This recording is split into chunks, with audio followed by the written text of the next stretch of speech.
Sabe, existe uma sensação um tanto desconfortável, tipo, bem desconfortável mesmo, quando a gente olha para a estrutura tradicional das salas de aula hoje. E logo em seguida, olha para a janela do mundo corporativo lá fora. Nossa, sim. É um abismo, né? Exatamente. A impressão que dá muitas vezes é de que nós estamos passando, sei lá, uma década inteira ensinando um grupo de pessoas a construir carruagens perfeitas, com os melhores materiais, a melhor técnica de carpintaria, afiando as ferramentas. Afiando as ferramentas, né? Isso. Para no dia da formatura, a gente abrir as portas da escola e descobrir que lá fora as ruas estão, tipo, completamente cheias de carros autônomos. É a analogia perfeita. É o choque direto entre um modelo de preparação desenhado para a estabilidade e o mundo que opera na base da instabilidade contínua. E olha, a escala dessa desconexão acho que nunca foi tão bem quantificada quanto agora. E é exatamente por isso que a nossa investigação, o nosso mergulho profundo de hoje, carrega um senso de urgência tão grande. Nós temos sobre a mesa o Future of Jobs Report 2025. O famoso relatório sobre o futuro do trabalho. Isso mesmo, publicado pelo Fórum Econômico Mundial. E para quem acompanha o nosso trabalho, vale reforçar. Não estamos falando de um mero palpite sobre o futuro ou futurologia barata. Este é possivelmente o mapa mais preciso de como o mundo corporativo está alocando seu dinheiro agora mesmo. Sem dúvida, a pesquisa consolida dados de mais de 1.000 grandes empregadores globais. Isso representa a força de trabalho de mais de 14 milhões de pessoas em 55 economias diferentes. É gente pra caramba. O peso desses dados é monumental. As empresas que responderam a este relatório já estão tomando decisões de contratação, demissão, treinamento com base nessas diretrizes hoje. O futuro descrito aqui não é uma abstração para 2050, é, na verdade, a arquitetura do mercado para o final desta década. Só que a nossa missão aqui, na análise de hoje, não é ficar dissecando tendências macroeconômicas de forma distante, nem ficar listando cargos corporativos um por um. Até porque isso seria bem chato. Muito chato. O nosso foco é pegar todo esse volume de informações globais e extrair dicas estritamente práticas para a sala de aula. Queremos descobrir o que quem está na linha de frente da educação pode fazer amanhã de manhã, como adaptar aulas, métodos de avaliação, currículos, sabe? Tudo para preparar os estudantes para a realidade inescapável de 2030, certo? Vamos desempacotar isso? Vamos lá! O churn, a rotatividade estrutural do mercado de trabalho. E os números aqui, confesso, são de cair o queixo. O Fórum Econômico Mundial projeta que o churn estrutural chegará a impressionantes 22% até 2030. Espera, 22%? Nós estamos falando que quase um quarto de todas as funções, Um quarto. de todos os empregos formais que existem no mundo hoje, vão sofrer uma transformação completa ou simplesmente deixar de existir em questão de 5 anos? Exatamente isso. Caramba, isso me soa como uma catástrofe absoluta de desemprego em massa batendo a porta. O instinto inicial é realmente pensar em catástrofe, mas a mecânica por trás desses 22% conta uma história um pouco mais complexa e mais líquida, digamos assim. Os empregadores projetam a criação de cerca de 170 milhões de novos empregos até o fim da década. 170 milhões. Ok? Em contrapartida, 92 milhões de empregos serão destruídos. Ou seja, matematicamente falando, temos um saldo positivo de 78 milhões de vagas. O problema não é a falta de cadeiras, é a transição entre elas. Entendi. E quem está perdendo essas cadeiras? As profissões que estão evaporando mais rápido são aquelas baseadas em processos previsíveis. Caixas de banco, funções administrativas, entrada de dados, secretariado executivo. Funções cuja virtude principal exigida pelo mercado sempre foi a repetição sem erros. E se tem uma coisa que o silício e os algoritmos fazem infinitamente melhor do que o carbono e a biologia humana, é repetir um processo sem cometer erros. Esse é o ponto, você tocou na ferida. E do outro lado, as funções que estão explodindo em crescimento são os especialistas em inteligência artificial, os engenheiros de fintech, os cientistas de dados, O que é fascinante aqui é entender o porquê dessa troca.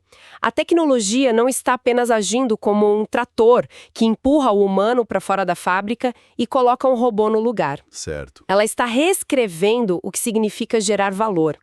Pensa comigo. Uma fintech não precisa de 100 balconistas para verificar assinaturas em cheques de papel. Obviamente não. Ela precisa de meia dúzia de engenheiros que construam um sistema de confiança algorítmica para milhões de usuários simultâneos. A imagem do jogo de cadeiras musicais. O modelo antigo de crise econômica era o jogo clássico, né? A música para, alguém tira 3 cadeiras da roda e todo mundo corre feito louco para sentar no que sobrou. Quem é mais rápido sobrevive. Exato, desemprego clássico. Mas o que o relatório de 2025 descreve é um jogo onde a música continua tocando, ninguém tira as cadeiras da roda, mas de repente 22% delas mudam completamente de formato enquanto as pessoas estão correndo em volta. Uma cadeira normal vira tipo um puff, a outra vira uma rede de descanso, a outra vira um assento ejetor de um caça. Nossa, uma ótima imagem. E a tragédia ocorre quando a pessoa foi treinada a vida inteira com uma postura rígida, coluna reta, esperando encontrar uma cadeira de madeira com encosto de 90 graus. Na hora que a música parar e ela tentar sentar numa rede de descanso com essa postura rígida, ela vai cair de cara no chão. Com certeza. E não é por preguiça ou por falta de esforço. Não, é por pura incompatibilidade de formato. O que já nos dá a nossa primeira aplicação prática imediata para a sala de aula.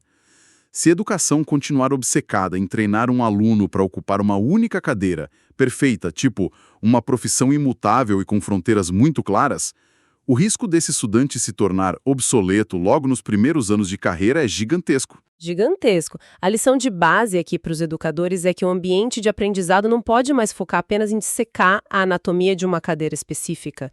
É preciso desenvolver o equilíbrio, o fôlego e a agilidade para se adaptar a qualquer estrutura que apareça na roda, sabe? Faz todo sentido. O que naturalmente força uma ruptura no próprio núcleo do que a gente considera ensino fundamental. O relatório mostra que o foco das empresas se deslocou radicalmente das habilidades técnicas brutas para as habilidades de comportamento e pensamento cognitivo. Porque a técnica expira, né? Exato. Se a profissão específica vai mudar, a única coisa que garante a empregabilidade a longo prazo é a habilidade que o indivíduo tem para aprender um novo ofício. Historicamente, a gente sempre ouviu que a base de tudo era ler, escrever e fazer contas. E claro, a civilização não se sustenta sem isso, óbvio. Mas, imaginando o cenário hiperdigital de 2030 que o Fórum desenha, eu apostaria todas as minhas fichas que coisas como programação de software ou fluência em código dispararam para o topo da lista de exigências essenciais, certo? É o que a gigantesca maioria das pessoas supõe. Mas, surpreendentemente, os dados dizem exatamente o oposto. As linguagens de código mudam o tempo todo. O que reina no topo do relatório, exigido por 7 em cada 10 empresas globais como a competência primordial, é o pensamento analítico. Pensamento analítico, uau! Então, não é a retenção do dado bruto, mas a dissecação dele. Sim, é a dissecação. A informação deixou de ser um recurso escasso faz tempo. Ela é onipresente hoje. O diferencial agora é olhar para uma montanha de dados caóticos, identificar padrões, separar o ruído do sinal e tirar uma conclusão útil disso tudo. Entendi. E o que mais aparece no topo? A segunda posição da lista é o que realmente subverte as expectativas de quem aposta só em tecnologia. Logo atrás do pensamento analítico, nós temos um bloco sólido de habilidades socioemocionais. Eles listam resiliência, flexibilidade e agilidade. E só depois vem coisas como liderança, influência social, curiosidade e autoconsciência.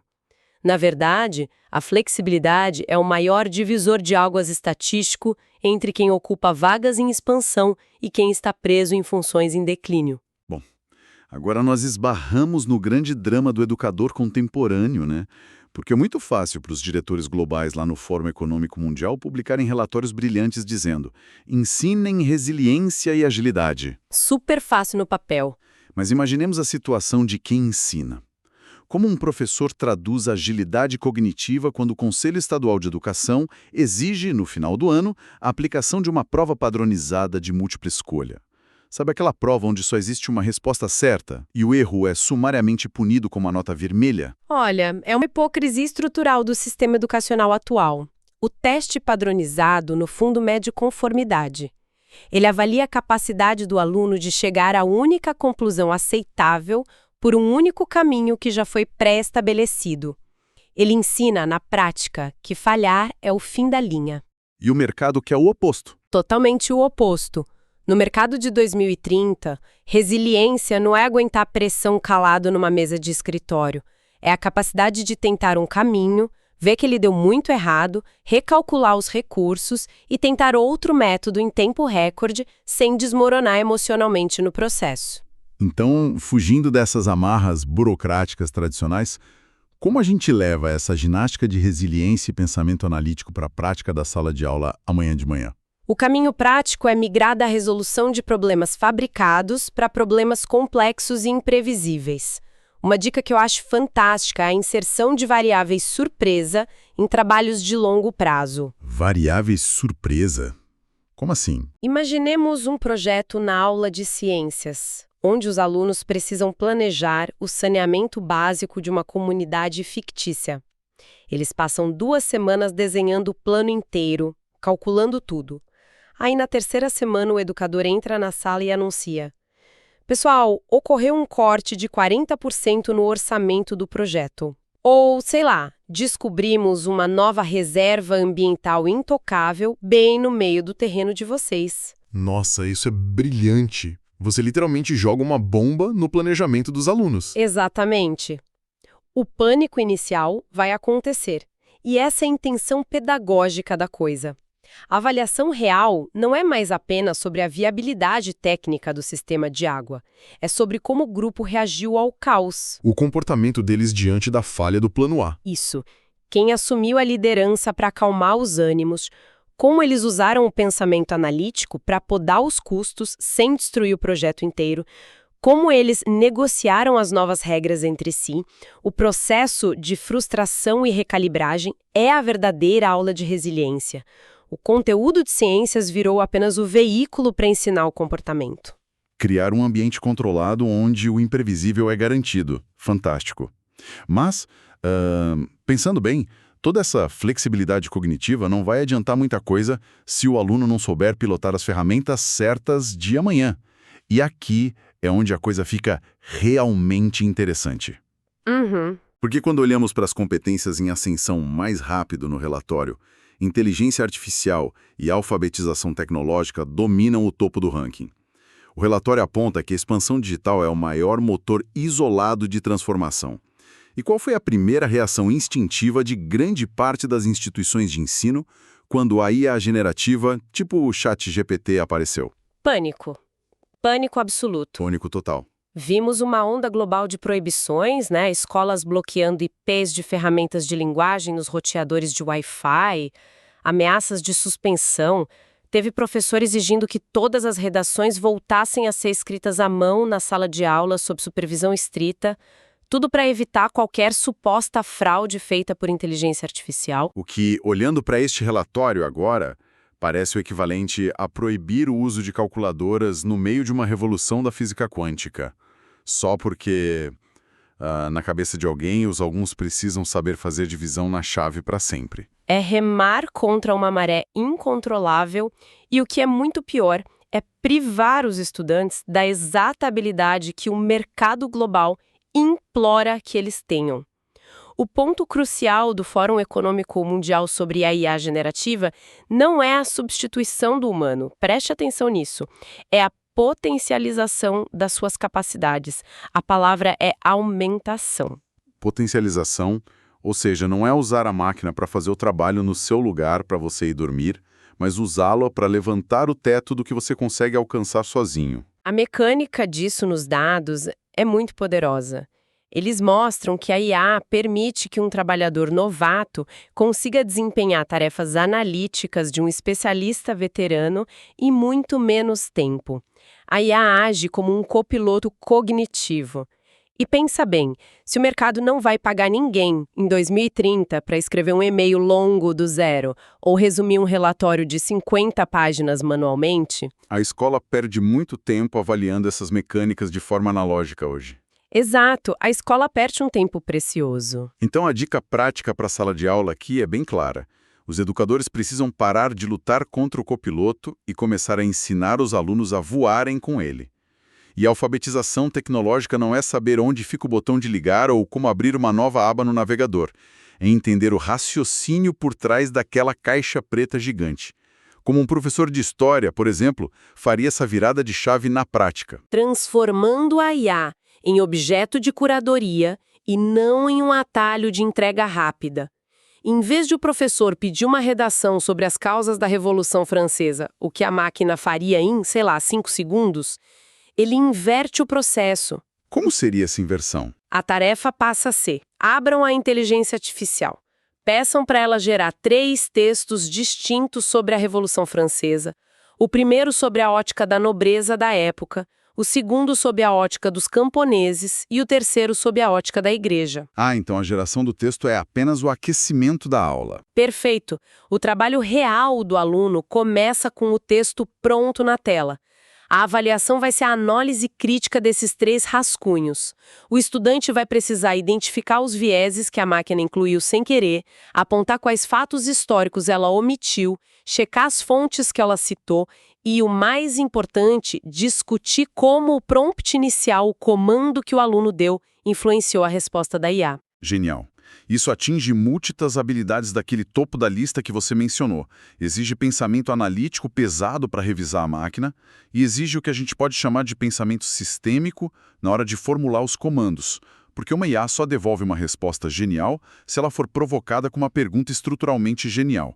É o fim da era da decoreba cega e o início da era da curadoria interrogativa. Exatamente. E tem um benefício colateral gigantesco nessa prática que atende a outra demanda crítica do relatório: redes e cibersegurança. Sério? Como a curadoria ajuda na cibersegurança? Quando o aluno entende, na prática da sala de aula, que a máquina pode alucinar informações falsas ou ser enviesada pela forma como é alimentada, ele começa a compreender visceralmente os riscos de privacidade. Ele entende a importância da veracidade dos dados corporativos. Ele passa a entender a máquina por dentro e não apenas um consumidor passivo de tecnologia de tela. Incrível.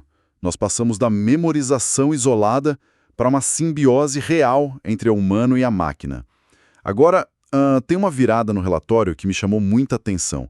Parece até um roteiro de ficção científica irônico. Qual parte? A gente foca tanto na tela brilhante, na rede neural, nos chips de silício, que acaba esquecendo onde o servidor que processa tudo isso está plugado na parede. À medida que o mundo se torna mais algorítmico e virtual, as demandas corporativas se tornam incrivelmente físicas. Terrenas mesmo. São elas: a transição verde e as mudanças demográficas globais. A questão climática e o envelhecimento. Isso. A mitigação das mudanças climáticas hoje já é o 3º maior motor de transformação de negócios no mundo todo. Não estamos mais falando de, ações de relações públicas para a empresa parecer boazinha e sustentável. As empresas estão reorganizando fisicamente as cadeias de suprimento e uso de energia, porque a infraestrutura tecnológica que elas precisam demanda recursos colossais. Verdade. Aí a generativa mesmo consome energia elétrica e água para resfriamento de data centers em níveis alarmantes, né? Mas como isso se traduz no que o mercado busca naquele trabalhador humano lá na ponta? Pela primeira vez na história desses relatórios, a gestão ambiental, ou o Environmental Stewardship, que é o cuidado direto com a administração dos recursos do planeta, entrou no top 10 das habilidades de crescimento mais acelerado. Top 10? Uau! Fim, em indústrias como manufatura, mineração e, surpreendentemente, até desenvolvimento de software. A sustentabilidade agora é um critério financeiro e de engenharia pesado. E olha, logo ao lado dessa necessidade urgente de cuidar do planeta, vem a necessidade brutal de cuidar de outras pessoas. Puxada por aquela mudança demográfica que você citou. Sim, Se conectarmos isso ao cenário maior, a gente vê que temos os países de alta renda com populações envelhecendo rapidamente, o mercado de trabalho deles está encolhendo, o que gera demandas maciças por serviços de saúde, empatia e inteligência emocional avançada no atendimento e no cuidado. Enquanto isso, no outro extremo do mundo, Exato. Ao mesmo tempo, países em desenvolvimento enfrentam explosões de populações super jovens entrando no mercado de trabalho agora.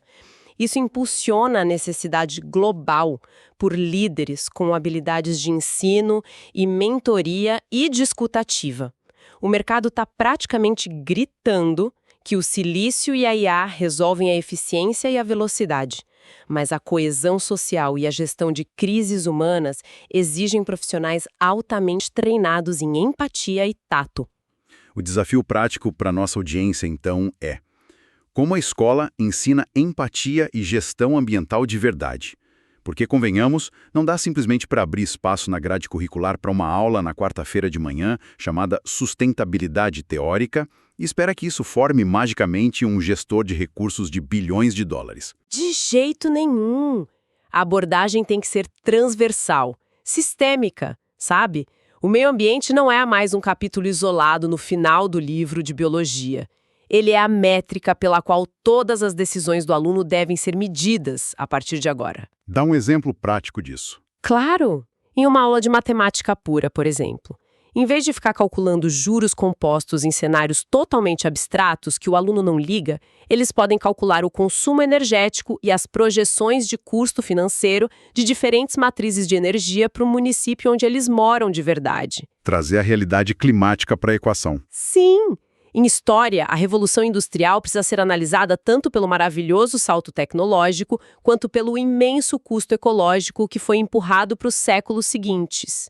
O cuidado ambiental vira a lente obrigatória pela qual qualquer problema da escola é resolvido. E quanto àquela necessidade urgente de ensino e mentoria e empatia, como uma escola treina os alunos para serem bons mentores no futuro? A forma mais eficaz que os dados sugerem para ensinar empatia e mentoria é através da responsabilidade ativa.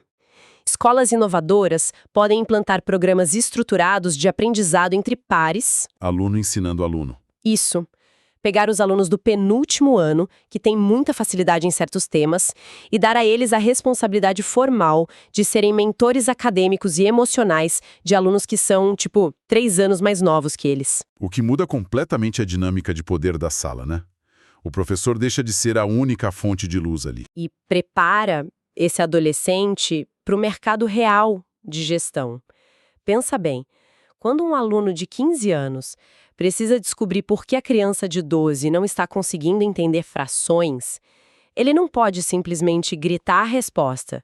Ele precisa exercitar a escuta ativa, adaptar a sua forma de comunicação, gerenciar a frustração do outro e aplicar a inteligência emocional na prática, lidando com um ser humano real. Ele está desenvolvendo de graça, e ali mesmo no pátio do colégio, as habilidades exatas de liderança e gestão de talentos que as multinacionais gastam fortunas absurdas tentando treinar em executivos adultos. Exatamente, ele vira um gestor de pessoas antes mesmo de se formar. Incrível. O que nos traz a um fechamento formidável para nossa análise. Vamos olhar para o quadro completo que a gente desenhou aqui, a partir dos dados do Fórum Econômico Mundial. O mercado vai sacudir. Até 2030, praticamente 60% de toda a força de trabalho global vai precisar ser retreinada ou requalificada em algum nível. É quase todo mundo. É um maremoto. E a melhor maneira de a sala de aula proteger os estudantes contra esse maremoto não é focando na anatomia daquela cadeira que vai sumir, mas sim no preparo físico e mental desse aluno.